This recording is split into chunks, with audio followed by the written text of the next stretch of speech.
ಮೋದಿ ಕರುನಾಡಿಗೆ ಬಂದು ಹೋದ ಬೆನ್ನಲ್ಲೇ ರಾಹುಲ್ ಗಾಂಧಿ ಇಂದು ಪ್ರಚಾರಕ್ತ ಅಖಾಡಕ್ಕೆ.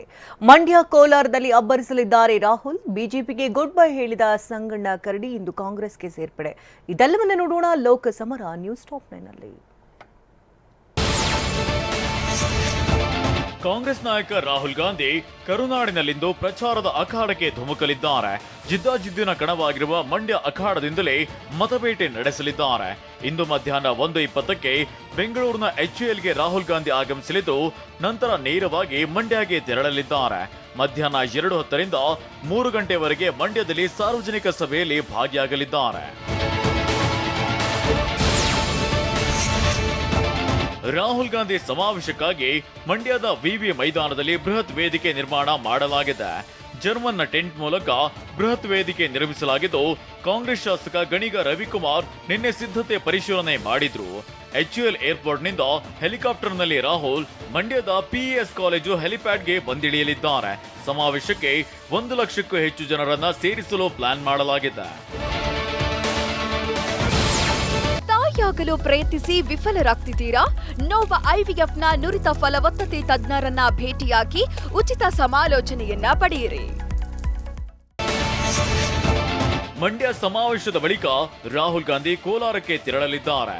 ನಾಳೆ ಸಂಜೆ 3:50ಕ್ಕೆ ಮಂಡ್ಯ ಸಮಾವೇಶ ಮುಗಿಸಿ ಕೋಲಾರಕ್ಕೆ ತೆರಳಲಿದ್ದಾರೆ. ಕೋಲಾರದಲ್ಲಿ ಸಂಜೆ 4 ಗಂಟೆಯಿಂದ 5:10ರವರೆಗೆ ರಾಹುಲ್ ಗಾಂಧಿ ರ್ಯಾಲಿಯಲ್ಲಿ ಪಾಲ್ಗೊಳ್ಳಲಿದ್ದಾರೆ. ಕೋಲಾರದಲ್ಲಿ ಸಾರ್ವಜನಿಕ ಸಭೆ ಬಳಿಕ ರಾಹುಲ್ ಗಾಂಧಿ ಸಂಜೆ 5:30ಕ್ಕೆ HAL ಏರ್ಪೋರ್ಟ್ಗೆ ತೆರಳಿ ಅಲ್ಲಿಂದ ದೆಹಲಿಗೆ ಪ್ರಯಾಣಿಸಲಿದ್ದಾರೆ. ಲೋಕಸಭೆ ಟಿಕೆಟ್ ವಂಚಿತ ಕೊಪ್ಪಳದ ಬಿಜೆಪಿ ಸಂಸದ ಸಂಗಣ್ಣ ಕರಡಿ ಬಿಜೆಪಿಗೆ ಗುಡ್ ಬೈ ಹೇಳಿದ್ದಾರೆ. ನಿನ್ನೆ ಬಿಜೆಪಿ ಪ್ರಾಥಮಿಕ ಸದಸ್ಯತ್ವಕ್ಕೆ ರಾಜೀನಾಮೆ ಸಲ್ಲಿಸಿದ್ದಾರೆ. ಇಮೇಲ್ ಮೂಲಕ ಸ್ಪೀಕರ್ ಓಂ ಬಿರ್ಲಾಗೆ ರಾಜೀನಾಮೆ ಪತ್ರವನ್ನು ರವಾನಿಸಿದ್ದಾರೆ. ಇಂದು ಬೆಳಿಗ್ಗೆ ಸಂಗಣ್ಣ ಕರಡಿ ಕಾಂಗ್ರೆಸ್ ಸೇರ್ಪಡೆಯಾಗಲಿದ್ದಾರೆ. ಬೆಳಿಗ್ಗೆ 10:30ಕ್ಕೆ ಬೆಂಗಳೂರಿನ ಕೆಪಿಸಿಸಿ ಕಚೇರಿಯಲ್ಲಿ ಕಾಂಗ್ರೆಸ್ ಪಕ್ಷವನ್ನ ಸೇರ್ಪಡೆಯಾಗಲಿದ್ದಾರೆ. ಮಾಜಿ CM Kumaraswamy, DCM DK Shivakumar ನಡುವೆ ಮಾತಿನ ಸಮರ ಮುಂದುವರೆದಿದೆ. ಮಹಿಳೆಯರನ್ನ ಕಿಡ್ನಾಪ್ ಮಾಡಿ ಬೆದರಿಸಿ ಜಮೀನು ಬರೆಸಿಕೊಂಡಿದ್ದಾರೆಂತ DKಶಿ ವಿರುದ್ಧವಾಗಿ ಕುಮಾರಸ್ವಾಮಿ ಆರೋಪ ಮಾಡಿದ್ರು. ಇದಕ್ಕೆ ತಿರುಗೇಟು ಕೊಟ್ಟಿರುವ DK ಶಿವಕುಮಾರ್ ಯಾವ ಹೆಣ್ಣು ಮಕ್ಕಳು, ಯಾವ ಜಮೀನು ಅಂತ ಗರಂ ಆಗಿದ್ದಾರೆ. ಇದಕ್ಕೆ ಪ್ರತ್ಯುತ್ತರ ನೀಡಿರೋ ದಳಪತಿ, ಎಲ್ಲದಕ್ಕೂ ನನ್ನ ಬಳಿ ದಾಖಲೆ ಇವೆ ಅಂತ ಹೇಳಿದ್ದಾರೆ.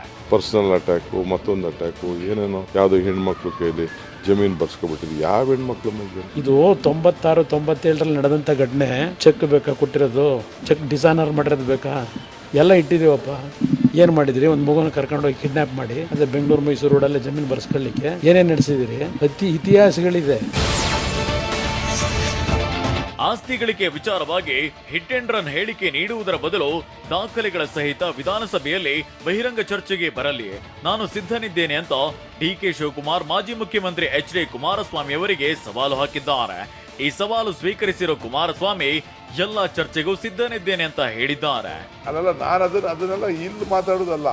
ಮಿಸ್ಟರ್ ಕುಮಾರಸ್ವಾಮಿ ಹೇಳ್ತಾ ಇದ್ದೀನಿ, you will not win the parliament election. ಎದುರುಕೊಂಡು ನಿನ್ ಕ್ಷೇತ್ರ ಬಿಟ್ಬಿಟ್ಟು ಪಕ್ಕದ ತಾಲೂಕು, ಪಕ್ಕದ ಜಿಲ್ಲೆಗೆ ಹೋಗಿದ್ಯಾ right to go. Let us debate in the assembly. ಚರ್ಚೆಗೆ ಯಾವಾಗ ಕರೆದವ್ರು ಈಗೇನೋ ನೆನ್ನೆ ಇಡ್ತಾರೆ. ಚರ್ಚೆ ಮಾಡಬೇಕು ಅಂದ್ರೆ ಚರ್ಚೆ ಮಾಡಕ್ ಸಿದ್ಧ ಇದ್ದೀನಿ, ಬನ್ನಿ. ಅಯ್ಯೋ ರಾಮನಿಗೆ ಎಷ್ಟು ಕಂತುಗಟ್ಟಲೆ ಡಾಕ್ಯುಮೆಂಟ್ ಅವೆ.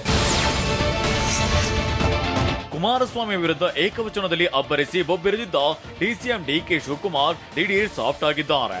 HDK ಬಗ್ಗೆ DCM DK ಮೃದುವಾಗಿ ರಿಯಾಕ್ಟ್ ಮಾಡಿದ್ದಾರೆ. ಕುಮಾರಸ್ವಾಮಿ ಬಗ್ಗೆ ನನಗೆ ವೈಯಕ್ತಿಕವಾಗಿ ಗೌರವವಿದೆ, ಆದ್ರೆ ಬಂಡೆ, ಕಲ್ಲು, ಚೋರಿ, ವಿಷ ಕೊಟ್ರು ಅನ್ನೋದು ಯಾಕೆ ಅಂತ DK ಪ್ರಶ್ನಿಸಿದ್ದಾರೆ.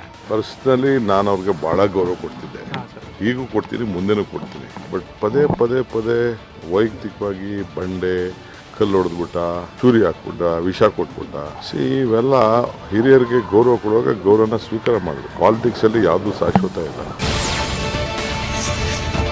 ಕುಮಾರಸ್ವಾಮಿ ಹೇಳಿಕೆಯನ್ನೇ ಕಾಂಗ್ರೆಸ್ ಬಂಡವಾಳ ಮಾಡಿಕೊಳ್ಳೋಕೆ ಪ್ಲಾನ್ ಮಾಡಿದೆ. HDK ಹೇಳಿಕೆಯನ್ನೇ ಮನೆಗೆ ತಲುಪಿಸೋಕೆ ಸ್ಥಳೀಯ ನಾಯಕರಿಗೆ, ಗ್ಯಾರಂಟಿ ಸಮಿತಿ ಸದಸ್ಯರಿಗೆ ಸೂಚನೆ ನೀಡಲಾಗಿದೆ. ಅಷ್ಟೇ ಅಲ್ಲದೆ ಚುನಾವಣೆವರೆಗೂ ಕುಮಾರಸ್ವಾಮಿ ಹೇಳಿಕೆಯನ್ನ ಜೀವಂತವಾಗಿರಿಸಲು ಕಾಂಗ್ರೆಸ್ ಮುಂದಾಗಿದೆ.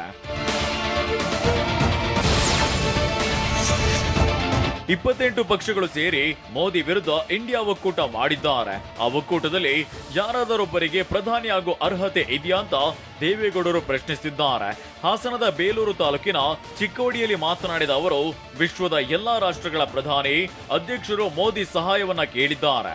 ಇಂತಹ ವಾತಾವರಣ ರಾಷ್ಟ್ರದಲ್ಲಿರುವಾಗ ನಾವು ಅರ್ಥ ಮಾಡಿಕೊಳ್ಳಬೇಕು ಅಂತ ದೇವೇಗೌಡರು ಹೇಳಿದ್ದಾರೆ.